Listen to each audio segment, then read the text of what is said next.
therapist who specializes in trauma and neurodiversity. She's been working with the neurodiverse population for about 15 years and has been in private practice working with trauma and anxiety and the neurodiverse population for about 5 years.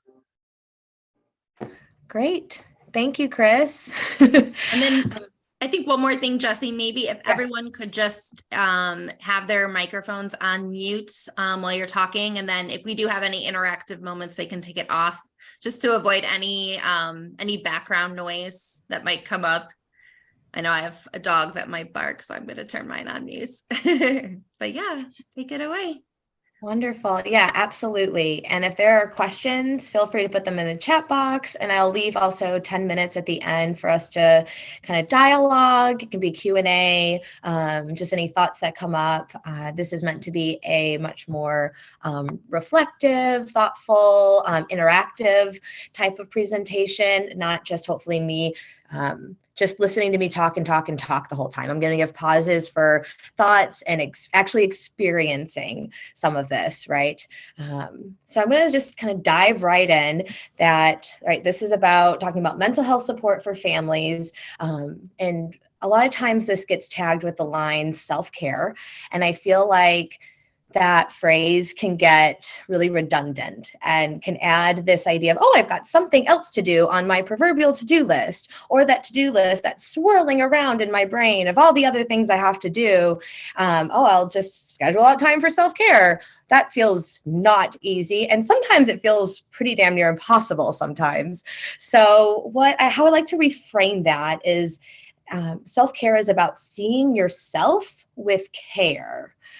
It's about really slowing down sometimes even those thoughts and realizing that in your day-to-day life and in the moments that you have, wherever you're at, you can stop and have these reflective times that really on a nervous system level, on a biological level, can really nourish your body. That doesn't mean you have to, right? Sometimes, right, I'm gonna go get my nails done, I'm gonna go get my hair done, get a massage. That takes so much coordination and time, and often isn't the real things that we need to keep us sustaining and going when we have, right, when we're caregiving for, right, neurodiverse individuals or however our life looks. It's just really hard to schedule those times.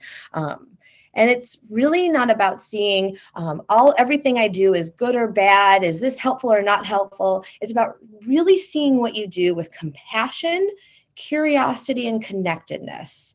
And this will all be, I've got all the main points in the handout, and I have pauses and reflective points in the handout as well, because I want this to be a sheet that you can go back to and think through, oh, what was she saying? Or just as a time to be, I'm going to journal in this. It's a little mini journal in and of itself that you can have with you and put on your refrigerator or wherever feels helpful.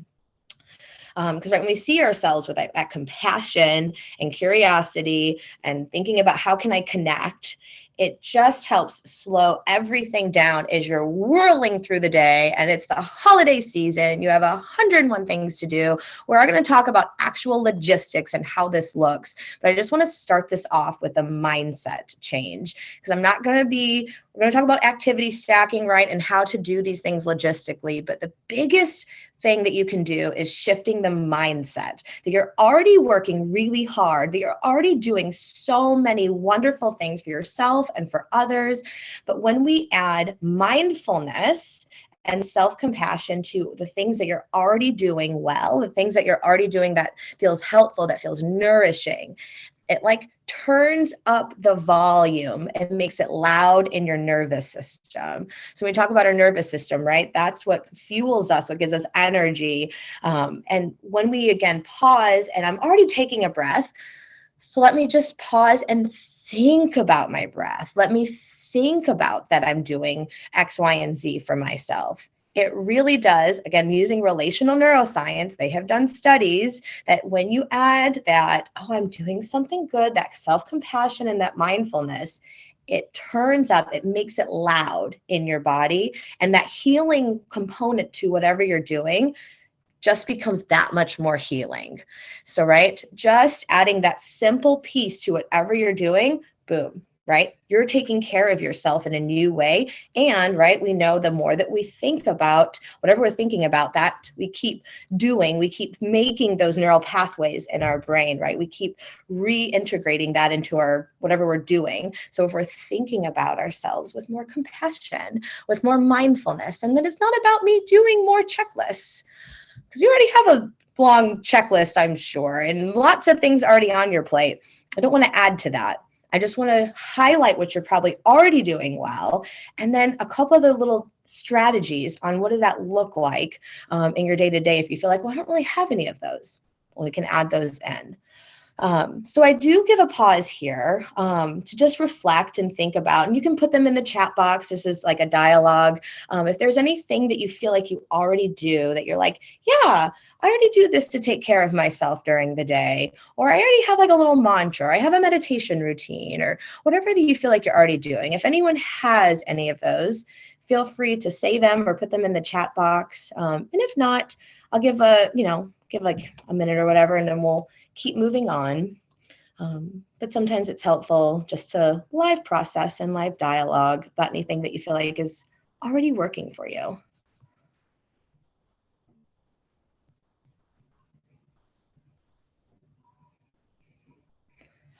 We have take my dog for walks outside. Oh, excellent. Connecting with nature, connecting with animals, movement, especially gentle movement like a walk. We'll talk about like that is huge in regulating your nervous system. I have learned to talk to myself in a much kinder way. Absolutely. I feel like that is so huge. And like, if we are doing something and going about our day and things aren't going right, just simply reframing, oh, whatever that is, whatever that mantra is, whatever you're saying to yourself, that can get really loud and calm ourselves. I know something I do is really simple is when I'm coming out of the bathroom, I just simply pause and I take a deep breath before I open the door. Because usually once you open the door, there are lots of demands on your life. We'll talk about that kind of activity stacking, right? I do guided meditation occasionally on Twitch TV with Angie James, but not daily. I don't know what Twitch TV is, but excellent. Guided meditation is wonderful. And yeah, I was going to say, and we'll talk about that. Meditation is huge. And even if it's not daily, I don't do any of my healing practices daily or every single time. I don't know if anyone truly does, but right? This is that idea of like talking to ourselves kindly. You do guided meditations, not daily, but no one does.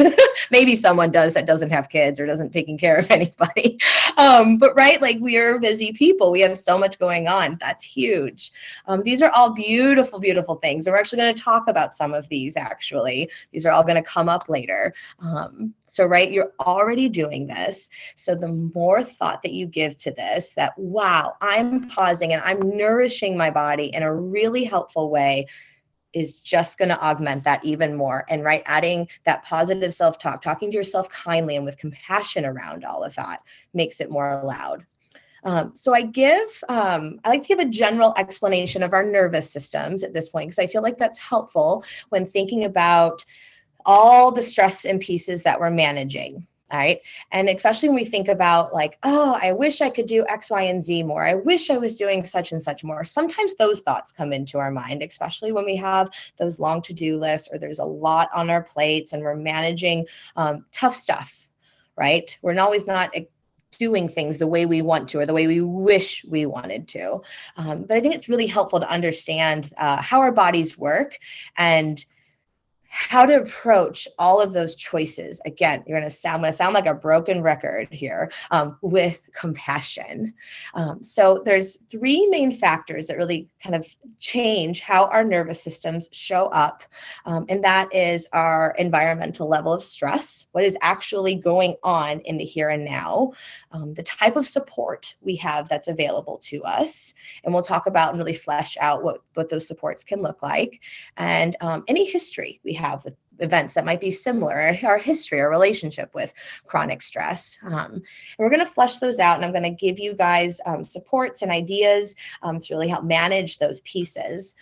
But when we think about our nervous system based on, it's called polyvagal theory. And in the handout, I give you guys a picture from Deb Dana. She's really taken this really heady relational neuroscience theory and made it understandable to the rest of us who are not neuroscientists. I'm definitely not. I rely heavily on those who translate all of that heady work into the practical pieces. There's kind of 3 levels of our automatic nervous system, right? Our automatic nervous system is the nerve part of our bodies right here, and it starts in the base of our brain, right? And goes down our spines. It is the part of our nervous system that shows up without any thought. There is no thought to it. It just shows up. And it's responding, right, to the environment, and it's deciding if the world around us is safe, and that can be emotionally safe, not and physically safe, 4 times every second. That is a lot of scanning. It's really trying to figure out, how can I show up? How can I show up? And this is all important, right? We're thinking about how do we take care of ourselves? Because if you know where you're at, you'll know how to better meet your own needs if you understand what's going on inside, right? So our most developed part of that autonomic nervous system is something they call the ventral vagal, or that's like your safe and social part of your nervous system. This is the parasympathetic, the rest and digest. This is, I'm feeling open, calm. This is, I'm feeling compassionate. I'm feeling social and connected and engaged. When I really flesh this out with a lot of people, including I fleshed this out with myself, I'm like, wow, it is hard to get to that space that I'm calm enough that I feel not calm, but calm, where I want to connect. I feel open. I have lots of compassion for myself. It takes a lot of energy. It's really hard to get to sometimes. So again, this is just kind of knowing where we're at, but I give some space here in the handout to think about what are times and spaces that bring you to that kind of ventral vagal, that safe social open. I'm going to go through all of them. And then if there's any of these situations from any of these that we want to talk about, I'll give a moment to dialogue that in the chat box. So then, right, if our nervous system is kind of going safe, not safe, safe, not safe, it's checking that 4 times every second, picks up any hint of stress. And it could just be a small hint. It starts to go down and it goes into the sympathetic part of our nervous system. This is where movement lies. Most of us know this part really, really well. Again, this is kind of fight or flight. This doesn't have to be fight or flight. It's just lots of movement, but it can be, right? This is, I got to go. I got to get stuff done. I got to get stuff off the checklist. I'm responding to this need. I'm responding to this need. I got to get to this appointment. I have to, to finish this thing at work or do this thing with school. It has a lot of fear, a lot of hurry. It can be anger lives here, anxiety lives here. Just think of this whole section as movement, right? What are the things that bring us here, and reflecting on the situations that bring us here? Most of the time when I'm talking to caregivers and families, like, most of my life brings me here is often what I hear. Yeah, it probably does.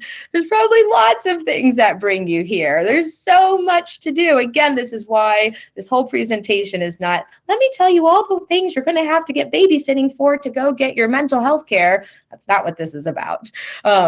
Is right, how to nourish yourself when you're in, I have to get a zillion things done and I'm running late for this appointment. Forgot to pick up milk and da-da-da-da-da. This is for supporting those moments in that moment. So, right, because your nervous system has to rest, right? So it has 2 places to rest. We've already talked about one, that ventral vagal, that's safe and open, which is hard to get to. So, right, if you're low on supports, which a lot of us are, we're going to go down here in that moment. This is the dorsal. This is collapsed. This feels shut down.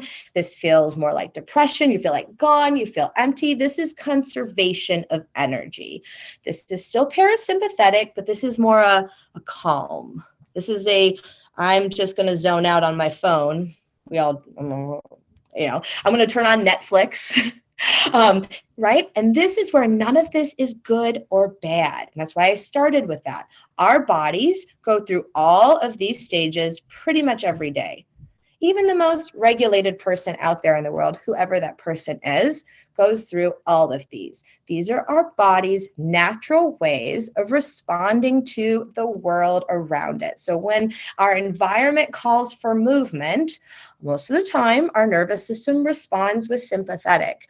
When there is a moment of calm between the storm, like we might be in the eye of the storm, most of the time we're not going to go up to ventral, and that's not a good idea, actually. Our body's probably going to compress and drop us down because we have to conserve energy because we're about to go back up into movement. That's what a lot of our bodies need to do, right? But then, oh, okay, we're feeling lots of connection. We've gotten lots of supports. We're viewing ourselves with compassion. We have that moment to breathe. We might pop up here, right? This is just about our bodies responding to and making choices based on the environment. So often when we're like, oh man, I wish I could remember to do, right, my guided meditation every day. Well, quite frankly, right? We talk about like, I wish I could do, like I've got my own meditation routine. I wish I could do daily. I'd love to tell you, I do all of my self-care things every day. Definitely don't. I'm still trying to get like a streak. One of my apps has like a how many days in a row. I'm still waiting to get a 7-day streak. But it's okay. You know what? That's what this is all about, right? Okay, I'm thinking about the days that I missed. Whew, I had lots of sympathetic those days. I needed something to help me conserve that day. So I may have put on one of my favorite shows, Parks and Rec, and zoned out for like, I watched 2 episodes. I'm actually thinking about a night that happened this week, put on 2 episodes, did a little bit of breathing, deep breaths afterwards, and went straight to bed. I didn't do any of my other more elaborate self-care regimens because that wasn't what I needed. My nervous system did not want to do that. But right, approaching those choices with so much compassion, so much mindfulness makes them really nourishing. It takes something that you feel like, well, I'm just checking out. But if you say, oh, that was exactly what my body needed, you're responding to it with care, great. That's what your body needed. Excellent. You did. It sounds like you're listening to your body. You're doing a great job taking care of yourself, and you met a need. Excellent. Keep doing that. Keep meeting your needs because you're not going to be up in that ventral most of the time when you've got so many things going on. It's about finding pockets of time, as much time as we can, because it's so nourishing. And that's what we're going to try to do, is try to find those pockets and try to chain all of that calm energy, that regulated energy onto those other parts of us. So as we're thinking about any situations that feel like, wow, this really brings me to that sympathetic. Wow, this really brings me to that dorsal. Any situations that people want to throw out in the chat box, like one that I'll give for me is simply sometimes getting out the door. I don't know about you guys, right? I have people I'm taking care of at home, getting out the door, even simply to this, I was like, wow, I'm going to practice my deep breaths and all of my great mantras that I use as I'm driving in the car. I'm going to practice what I preach here, because getting out the door can just be a challenge to put me straight into sympathetic real fast. And that's what I need to get out the door, though. I better not be in like, oh, I'm feeling open and connected as I'm trying to like, where are my keys? Where's my wallet? Where's my phone? Where's my laptop? Where's my work stuff? Where's my water bottle? I need sympathetic energy. So getting out the door for me is one thing that I have to be just mindful of. I need lots of sympathetic energy there. So if no one feels comfortable sharing, that's great. But I'm going to give just another minute for anyone that wants to put anything in the chat box.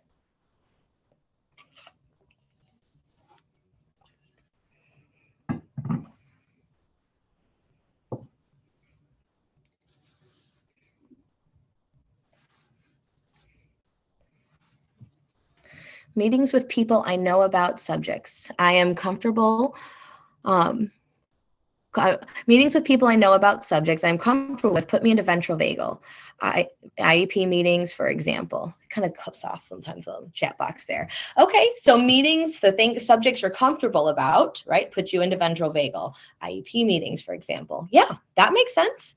It's something you feel comfortable about, something with other people even, because sometimes that can be really regulating. Absolutely. Especially when you're feeling confident about whatever subject it is, whatever you're doing.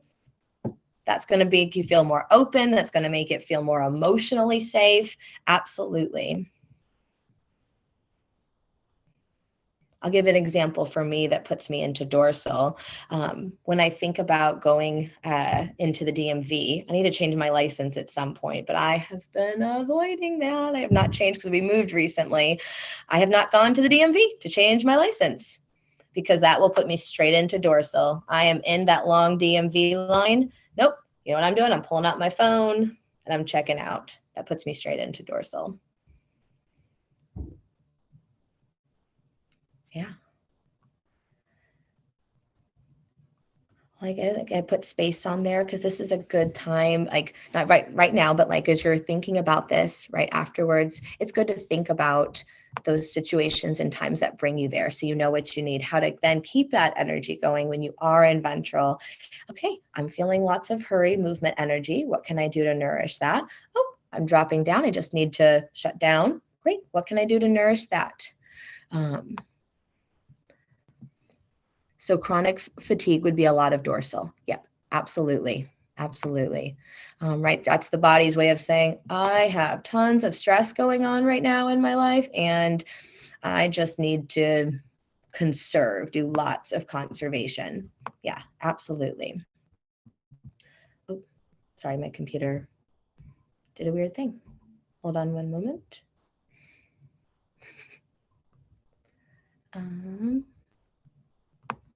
There we go. Okay. All right, so we'll move along, and now we're going to think about those three components that will inform where we are at in our nervous system. So the first is, right, understanding and responding to our body's choices is that level of stress, right? This is often something we have very limited control over. It's not something that we can often change, or like, I can just magically change my environment or change everything in my life, right? No, sometimes we can make changes, absolutely, or adjust things, but this is not something that is like, I'm just going to erase all the stress from my life. If I had that magic eraser, I would give that to everybody, but I don't. They did not give that to us in social work school. So what we can do is we can think about our relationship to the stress and how we think about the stress and how we engage the stress. So I put a couple of questions on there. One thing to really be thinking about as we're thinking about the stress is sometimes just pausing and reflecting, like, how do I feel about my current stressors? How do I feel about myself during them? How do I feel about my ability to handle them? These are just good reflective questions to be thinking about, because sometimes what can come up is that we can feel like, I'm not doing enough. I wish I was doing more. There's got to be something more I could do to make this better. When a lot of the times when I talk with people, wow, like, I don't know, just talking with so many different families, people are usually showing up the best way they can and doing as much as they can with the resources they have available. People are usually doing a really, really good job. So I think that's this pausing and reflecting and thinking about that with compassion.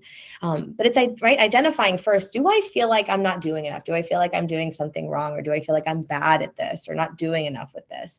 And just identifying that. And then how can you reframe that? How can you first acknowledge, because I'm a huge component of acknowledging that if there's a hurt or there's feeling that overwhelm or we're feeling down or bad about ourselves, to first validate that, because you're not going to move past it, because it's going to be there. Like, I want to be heard. I want to be seen. Absolutely. That hurt deserves to be heard and seen.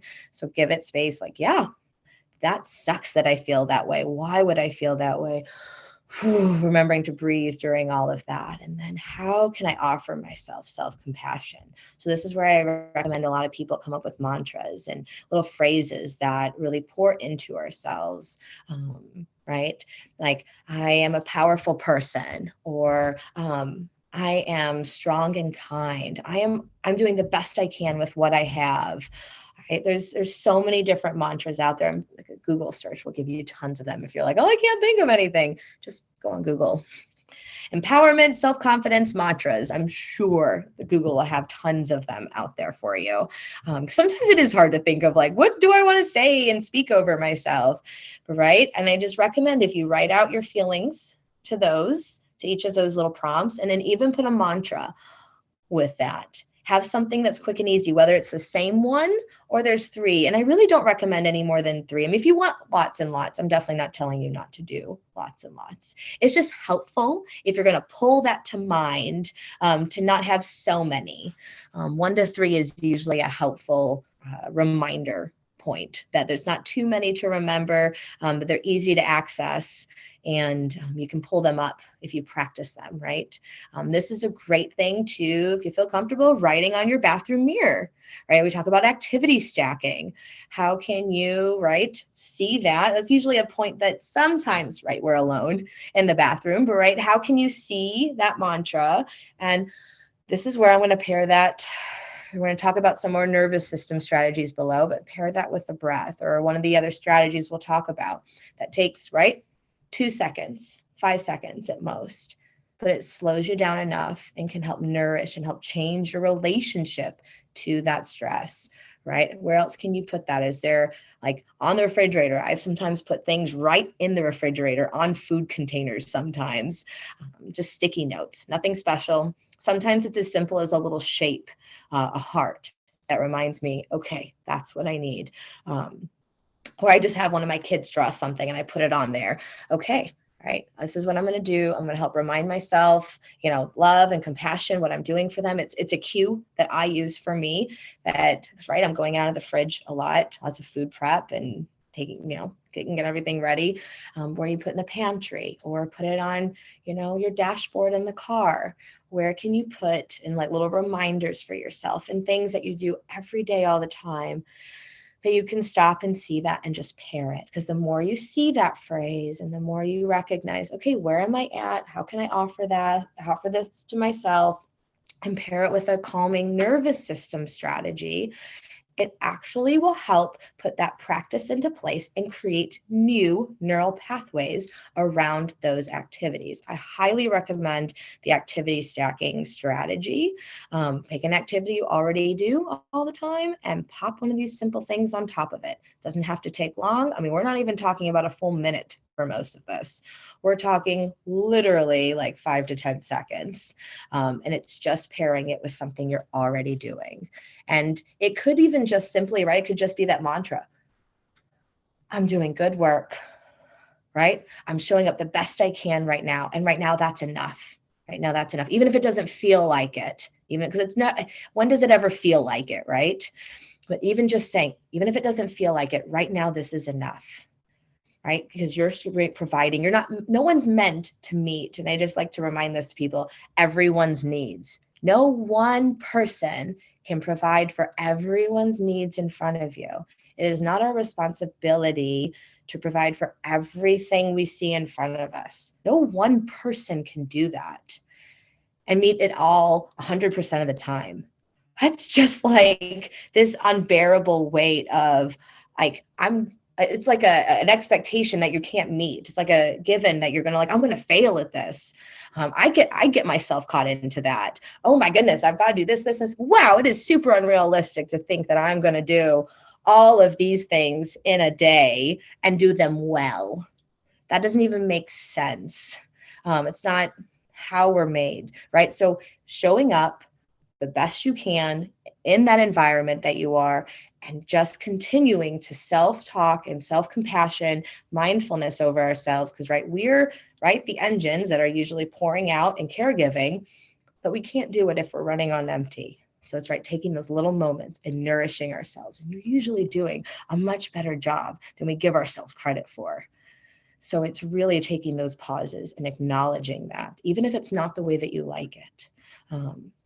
So even that reflection right now, thinking about a time, and it could be today, I'll speak for myself. I had a moment where I had to do it today, where I'm like, oh, I wish I was doing this better. I've got a neurodivergent family at home, right? I didn't respond in the way that I would like to have responded to a situation, or I should have responded. And then a situation did not go well for the next half hour.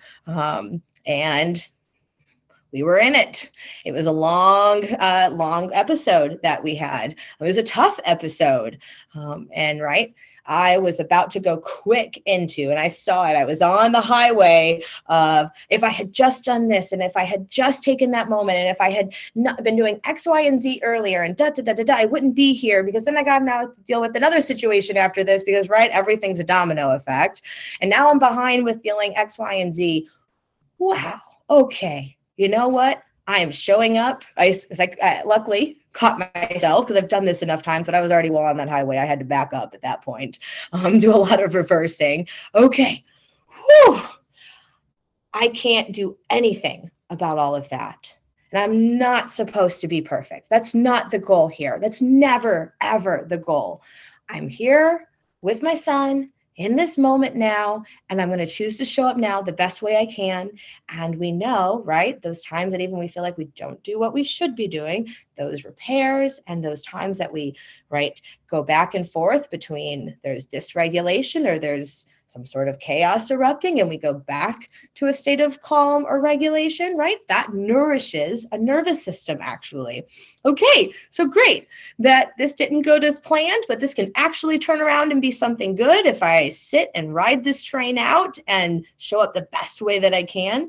And right, I'm literally there taking some breaths, doing my like guided breath work we're going to talk about. I'm literally doing that. And it's just the stress, especially the harder situations. I'm just full out doing it. I'm shameless. I'm going to do all the breath work, and you're just going to be watching me do it before I can attend to what's in front of me. As long as the situation is safe, I take that moment for myself at this point, right? First, make sure everything's physically safe, then take that moment. Absolutely. Right. So let's talk about some strategies, and I'm going to do them. And what I'm going to invite is for us to do them all together as you feel comfortable. And if you don't feel comfortable doing any of this, none of this is going to be super, embarrassing or weird to do on camera. But if you feel like, I don't want to be taking deep breaths on camera, feel free to go off and then come back on. But this is good time, because we don't get a lot of time often to practice this stuff where you aren't juggling 50 other things at once. So if you can, I recommend, let's take a few minutes and let's nourish our nervous systems. So we talk about deep breaths, right? It's actually really significant way to calm our nervous systems. It helps reset little parts in our brain that say, hey, things are safe. And especially when we do a longer exhale than inhale. That longer exhale is actually really key, right? Evolutionarily speaking, after you're running, and you, right? That's what you do after a long run. You, like there's usually big, long exhales, right? After you've been, and I'm sure you can think back on times you've had lots of movement, whether you're purposely working out or incidentally working out, those longer exhales at the end of the sympathetic, right, nervous system times in our day-to-day, right? So what we're going to do, and if you can, just, this is your time. If you want to make it your time, get comfortable. I'm going to lean back a little bit because I like to do that. If things can be uncrossed, excellent. The more open we can make our bodies, but if not, that's okay too. Whatever feels comfortable. And if uncrossing doesn't feel comfortable, don't do it. Keep your legs crossed or whatever. Keep yourself comfortable. So I'll just we're going to go through 3 breaths with a longer exhale than inhale, and I'll guide us through. All right, let's inhale and exhale.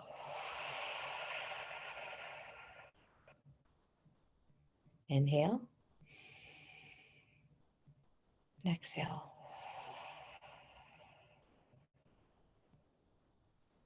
Inhale and exhale.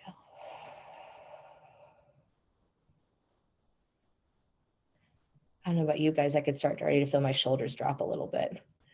I didn't realize they were up just a little bit, and they started to go down. Yeah, and as we do any of this, notice any physical shifts. For me, I noticed my shoulders going down a little bit. I'm like, oh, we hold our stress a lot in our shoulders.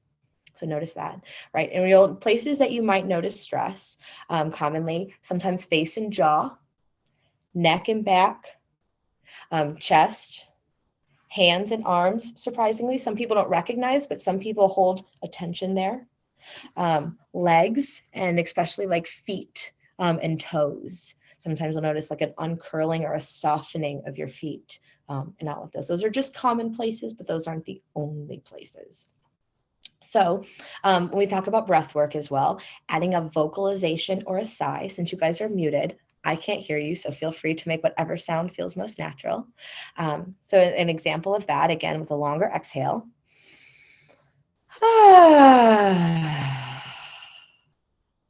Think about that sigh, that vocalization. Adding that vocalization, again, really amps up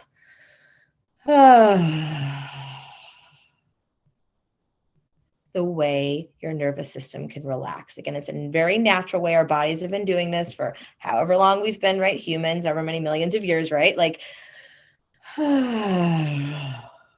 that sigh, that vocalization, humming and singing as well.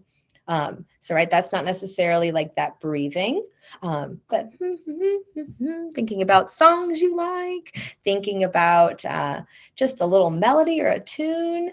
I realize, and sometimes as we go through these, you'll be like, oh, I do this one naturally. Humming is one that I've done since before I knew that this was even a thing. I hum and sing my day. I've been called out on this, but it's, again, a naturally regulating thing. Thinking about, right, times you're in the car listening to music. I'm like, oh, I already sing during that time. Great. Keep singing. Add mindfulness and self-compassion to it. Keep singing in the car with the music loud. Keep singing in the shower. If you can hum, right? Maybe you don't feel comfortable singing out loud. I don't have the best singing voice, so I'm not going to sing for you all here right now. But right, I do lots and lots of humming throughout my day. So thinking about how to, you can take the breath, but keep your voice melodic. And that's a huge, right, piece of all of this, is that melodic tone cues safety, right? Low can sometimes be cues of danger. High, think lightning strike or thunder boom. Low, like lightning strikes is the thunder boom, but like thinking about like the cat screeching, right?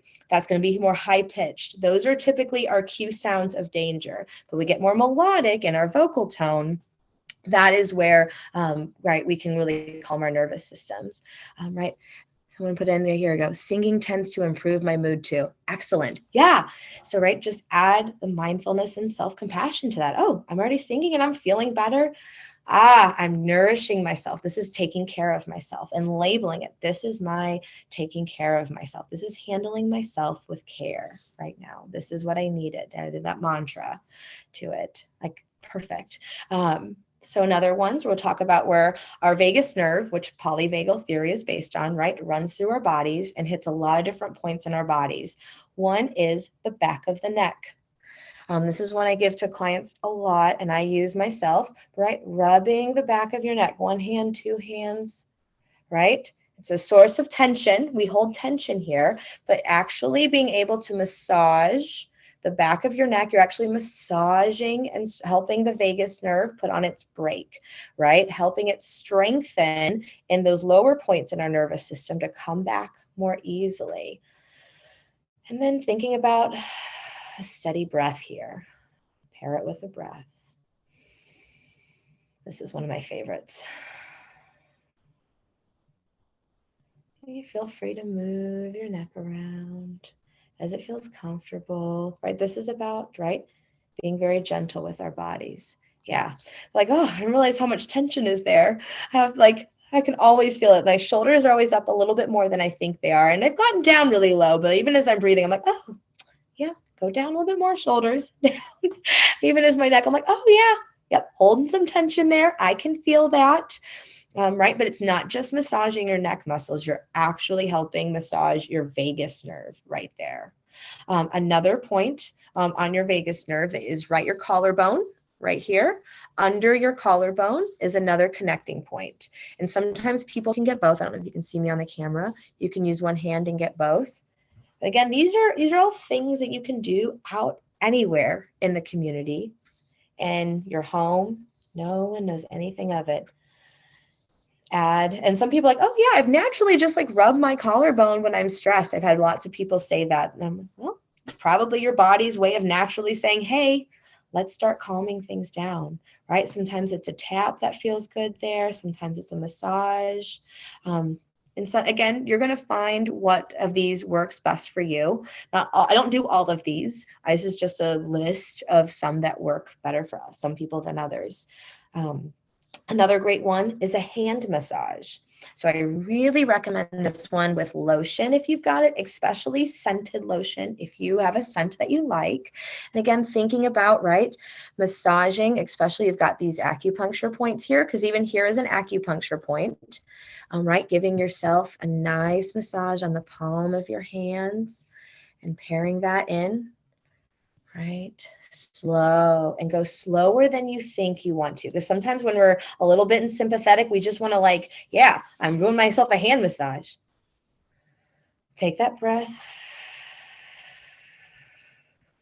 Slow yourself down a little bit. Again, if you've got a lotion, it's going to feel extra nourishing if you like the texture of lotion. If not, don't add it. Don't feel like you need to. But scent is one of our most powerful, right, senses that brings us straight to a neural pathway in our brains. So if we pair any of this stuff with a scent, lotion's an easy one. If people like essential oils, that's another easy one. I actually carry essential oil on my desk. I like this one from Plant Therapy, Fresh Meadow. A lot of times, right, when I'm between work, I'll just take, some people have different ways they use oils. This is not a how to use oils thing, please. I do sometimes add it directly to my skin, right? Especially, I can just feel it. It's just a way that, especially if I'm moving my hands around, can add that in. If you want to add, like, right, I know some people put it in an oil, a carrier oil, and like have a way that they can roll it on. Some people have, right, diffusers, but that's another way just to slow things down and really help bring a lot of regulation to your nervous system. So another one, I give like the full name to it, but it's an acupuncture point under the arm. Call it the under the arm hug, because no one's going to remember, right? The serratus anterior superior hold, right? So that's this one. Again, I'm going to move my camera a little bit so you can see me. So there is an acupuncture point, not in your armpit, but right below on the bone. So if you put your hand actually in your armpit, right where that pinky is, and then go down below there, it's on the bone. And if you, again, anyone like, this might feel a little funny to do, but if you do both and bring your elbows down, tuck them in, it's very grounding. It's very containing, making sure your fingers are gently pressing, and bring your elbows in, drop those shoulders, add in the breath work. Our bodies never stop needing to be swaddled like we did as babies. These are very grounding and containing. This is a great one to do, right? Like I just think of those points often you're alone in the bathroom or before you get in and out of the car, to take 30 seconds and still yourself, contain yourself, especially if you've got lots of that, right, sympathetic energy. It's good to bring it back in, add that breath work, add that mantra. If you have a scent, excellent. You can do any of that. This is one of my favorites. I love the containing. That's one I do often. And I've activity stacked that one for me, car and bathroom. I just think about those. Those are my times that I do it. And other people have other ones before bed, getting out of bed, before they do certain rituals with like work or, food prep or cooking. You can add it to any of them. So one more, another, I'm not going to be able to pronounce it. I'm not good at pronouncing words, but it's under the knee hold, as I call it. It has put the technical name in there. So what you're going to do, and it's not great with watching on the camera. I've tried this before in session and it never goes quite perfectly, but people get it after my explanation. So right under your knees, you've got right there, if you've got your feet on the ground, if you take your hand and you're going to cross from the other side, go under your knee, hold it, and you're going to take the other arm under it, drop your shoulders, and then press in like on your knees, to bring your knees together while gently pressing your knees out. This is gentle pressing. This is not how strong am I? This is gentle pressing while your elbows are down, shoulders are down. It's a very grounding, containing hold. Adding the breath. Another one that I like to do.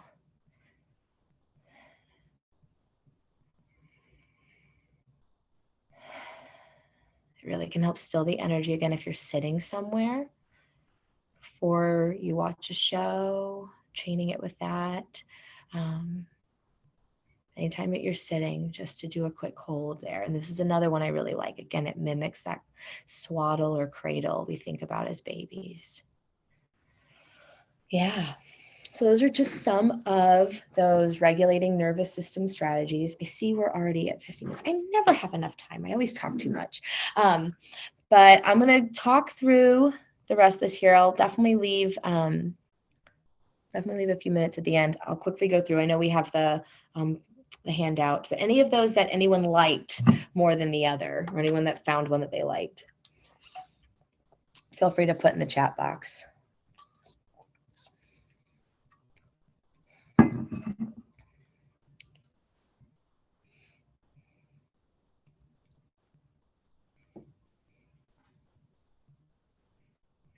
I liked the knee hold. Yeah, I like the knee hold too. That's when I use a majority of these, not all of them though, and none of them every day. I really like to stress that this is not about doing all the things every time, every activity, as often as you can, as much as feels helpful. What I will do is I'm going to briefly go through the next one, the type of support available. So again, we talked about this is our environmental stressors and how to be in our environment, what's our relationship to it, and how to increase our own nervous system regulation in that environment. The next is that type of support available. And I put a truth at the beginning of this. We are not designed as humans to manage stress by ourselves. We need the support of others to move through stressors as well as we can. Right? We need others. You're not supposed to do everything by yourself. I recognize supports are hard to find sometimes. So this is not going to be the lecture of like, let me tell you, you need to be having X, Y, and Z supports. And so, this might be just mindfully bringing attention to what you have and recognizing that it is doing something for you on a neuroscience level. I wish I had time to go through the whole relational neuroscience on co-regulation. Even if we had more time, this is not the talk for that. Just know, being with people, being with animals, being out in nature, those are the three things that you can co-regulate with, that our nervous systems can gain energy from. There are three things that are alive, that have their own energy fields: nature, people, animals. We can co-regulate with those three things. And just like for nature, for example, they found that just by looking at a picture of nature for 10 minutes reduced stress and increased dopamine. Like just looking at a picture of nature, right? So taking your dog outside for a walk, you're out in nature and you're with an animal.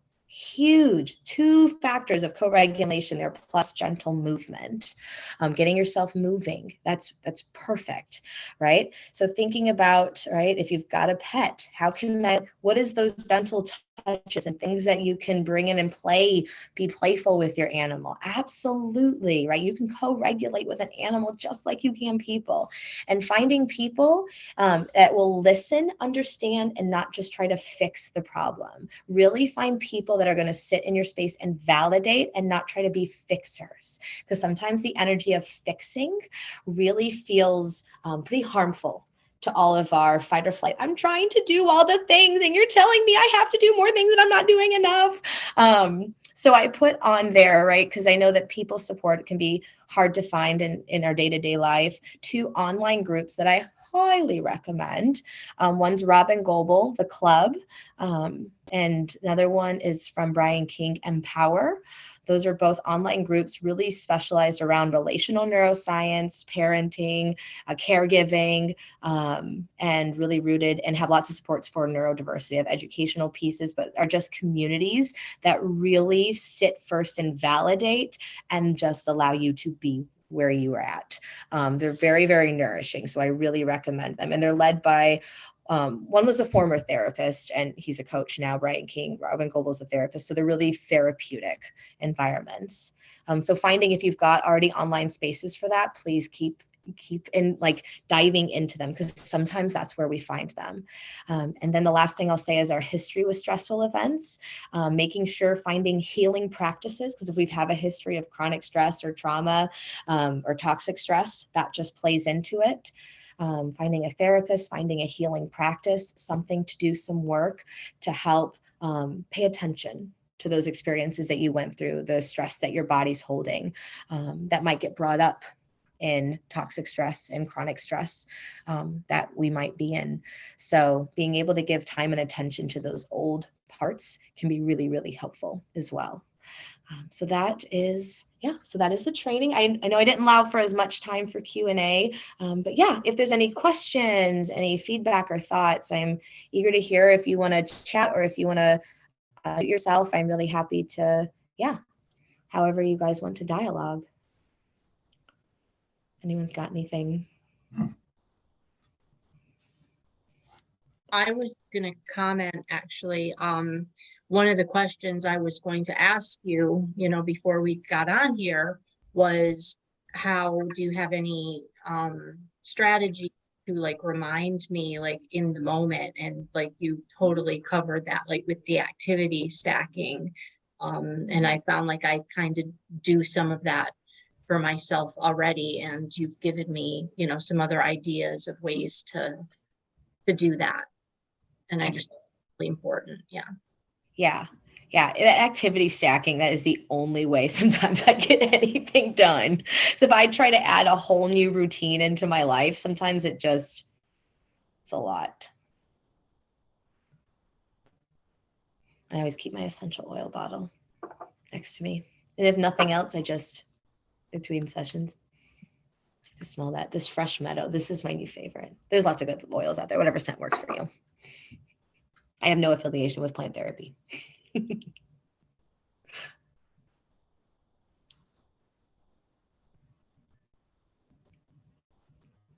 Anybody else have anything?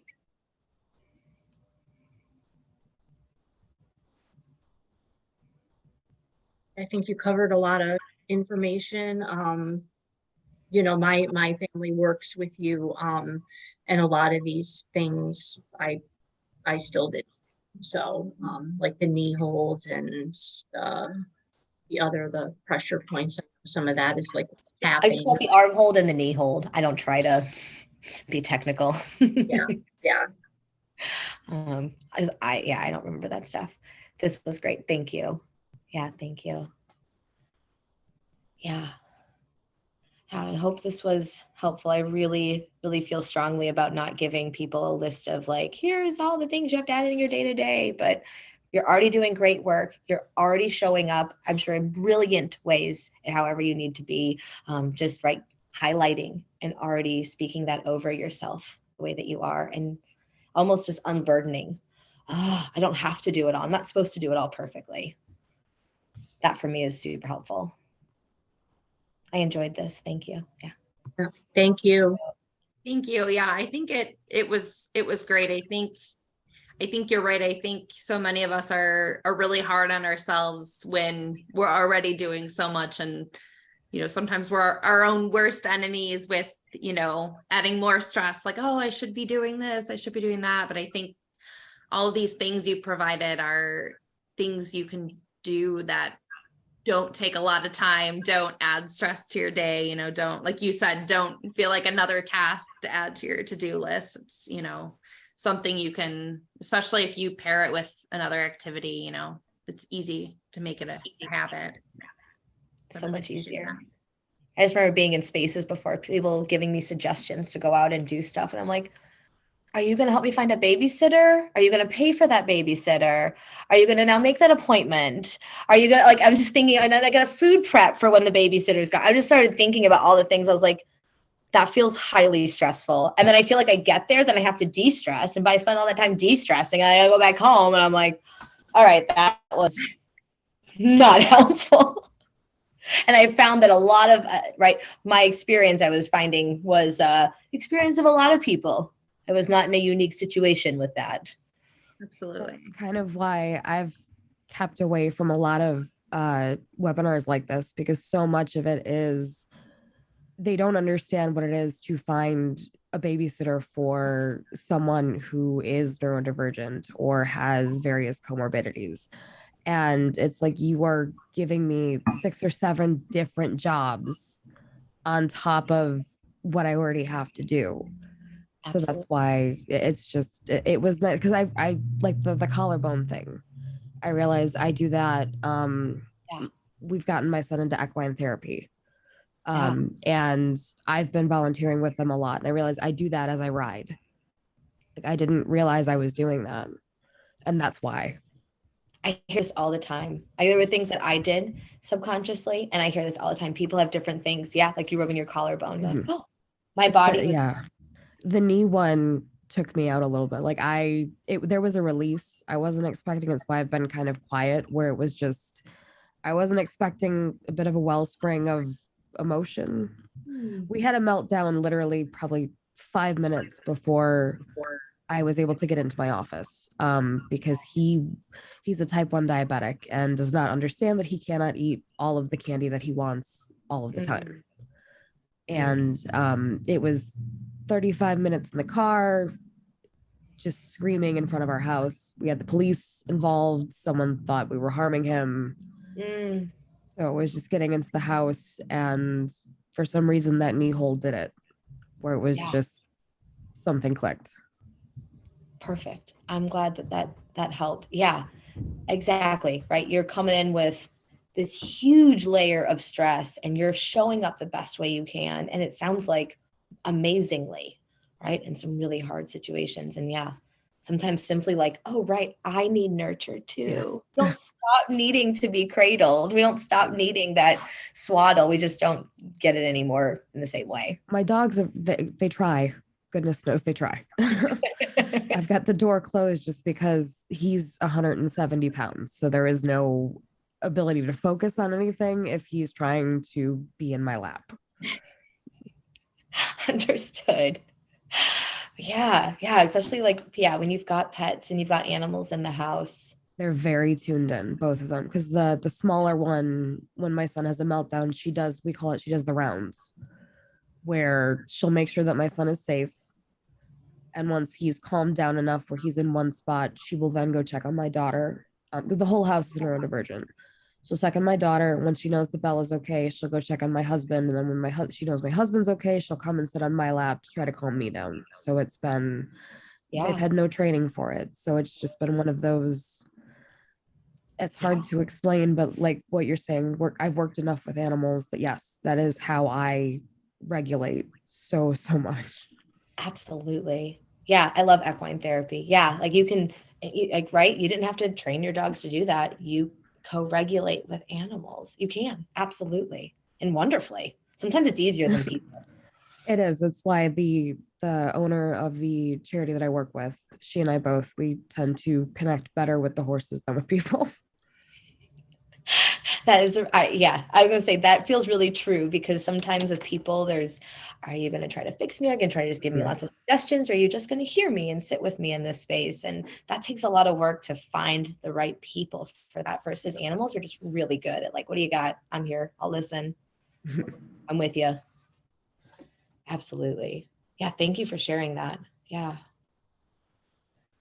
Allie, I think too, something that you said spoke to me. Like, I think sometimes when we're in caregiving mode, I don't know about you, but I'm like, I kind of have like tunnel vision where I kind of lose track of how my body's feeling and how I'm feeling, yeah. and, just so focused. And then, doing something simple, you just kind of realize, wow, I was carrying a lot of that. Yeah, it was, there was one moment, not to kind of like make this about me or anything. Jake throws himself down when he's upset. I didn't realize I had torn my rotator cuff. And it took a solid probably 4 hours for the adrenaline of that meltdown in public to wear off for me to realize I have severely injured myself. And my husband notices it all the time. He's like, you're not standing up straight. And like he can tell when I'm that stressed out, and I don't, I've been the primary caregiver for 13 years. It's just I have stuff to do. I can't turn that off. I have a No. mile long list of things that have to get done. There's 6 different doctors I have to call today. There's 4 different appointments, and I have friends that they don't understand, where they think self-care is, go take a bath. And it's like, that's not going to help me, because I'm going to spend the entire bath going, okay, so tomorrow we have to do this, this, this. Yeah, it is. You hit that tunnel vision, and Yeah. it's like I cease to exist from time to time, where I'm there to take care of everybody else. And then once everyone else is in bed, it's that like 20 minutes of, oh God, like what happened today?